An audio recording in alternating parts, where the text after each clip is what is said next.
brewing. I was reading comments on my one of my recent videos about my kegs and the way I filled them up and that. Fish and Brew, I think you're down the coast, I think, from me, from memory. You know, definitely most welcome up here for a beer. Just hit me a line and I'll let you know what's on tap at Tiny's at Bubbles and Chalk HQ. Alright, Fish and Brew asked me. He said, where did I get my kegs from? How does it all work? You know, and what sort of cost? Okay, the kegs. This is a German beer keg. I bought it full of beer. I paid $30 for one keg. 2 weeks later, I paid $30 for 3 kegs. So I ended up with 4 kegs for $60 because of the use by date. It was going out of date.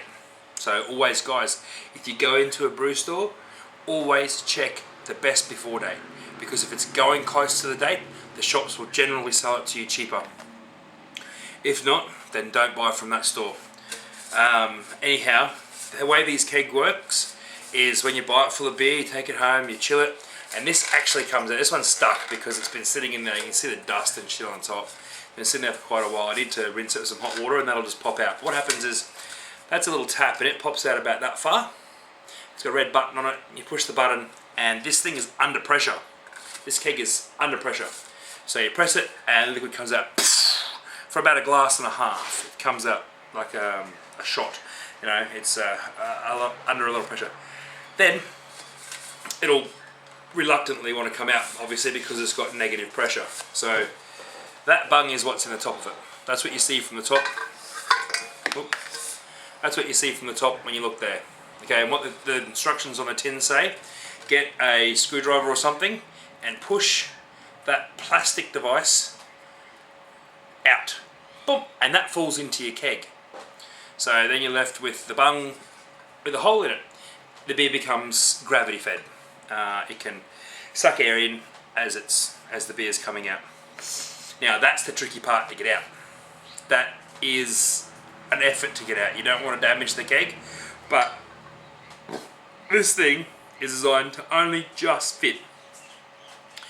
And getting it out is it's a very tricky sort of thing to do. You know, I've had these for so long now. I think I just filled it with water and then shook it round until the little plastic thing showed its head in the right position, and then I grabbed a set of needle nose pliers and then pulled it out. I tried the shirt technique that you use for your rubber or your corks and that, where you put a shirt in there, tip it over till it's on it, and then pull the shirt. But like I said, these things only just fit, right? And they're hard to get out. So obviously they're not made to be reused, but you can get them out. Bit of trial and error, they'll come out. Okay, so then you put it back together when you clean it out. Okay, I used to buy blank kegs for filling up my spirits and stuff into. You can get them there about $20 or $30, and if you PM me, man, I can tell you where to get them. I won't do it on my video. I could probably even get you some blank ones that are hard to reuse. There's a trick to them, but these ones are very easy to reuse over and over and over. But they came with these little caps, and I put those little caps on them, just like that, when I am not using them. Okay, that stops all the dust getting in there. But this one hadn't had one on there, so I'm not confident. This would have to be re-washed and lubed up and everything to get that thing going. Okay, and that's the basic shits and giggles of that. It's pretty easy, right? It's not an expensive thing. Most of your bottle-os will sell those, not bottle-os, but decent liquor stores will sell the imported beers. I got this from BWS next to my local Woolies, my local Big W, and I mean they barely even sell Coopers or anything really. Like it's hard to get a Gauge Roads in there. You know what I mean? Like anyhow. So you saw me on the weekend, yesterday on the video, you saw me bulk priming, okay, and then putting that bung back in, okay. What's going to happen, I don't want to use the tap, I want to be all fancy, I want to use my my gun, okay. that thing there works with a soda bulb. You know those. That goes in there. Now this one isn't a screw in, it's a pressure fit one. So put that in there and screw that on. And it'll pop the top and release the pressure. It's got on here a little regulator. Now there's no numbers on it, so it's like trial and error for pouring pressure or carbonating. Carbonating, I reckon you'd probably take 1 or maybe 2. Actually, if you're carbonating that, you'd probably go through a few of these soda bulbs, probably 3 and 1 to dispense, and that's an expensive way to do it. It really, really is. That's why I'm bulk priming these to get some CO2 in them, and then I'll dispense with this. So anyhow, what that does is instead of pushing a screwdriver in there to remove that little bung, I'll push that in.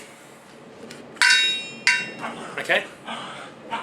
And then obviously down into my keg, all the way down right up to there. Okay? I'm not going to push it in because it really sucks trying to get the bungs out. And that just locks onto the keg like that. And it's sealed inside there. So then we crack the pressure. I love making the sound effects. Sound effects are cool.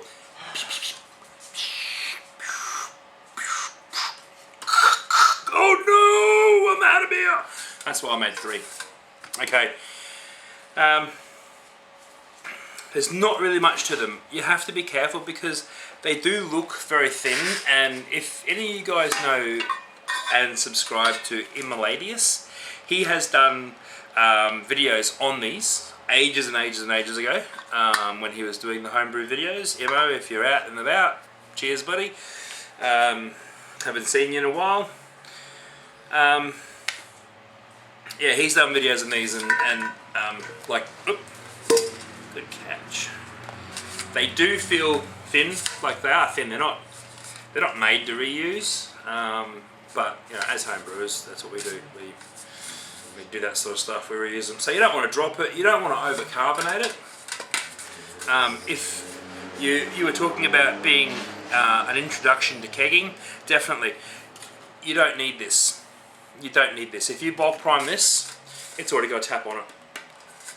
This isn't a bit of, you know, this is just a bit of bling for it.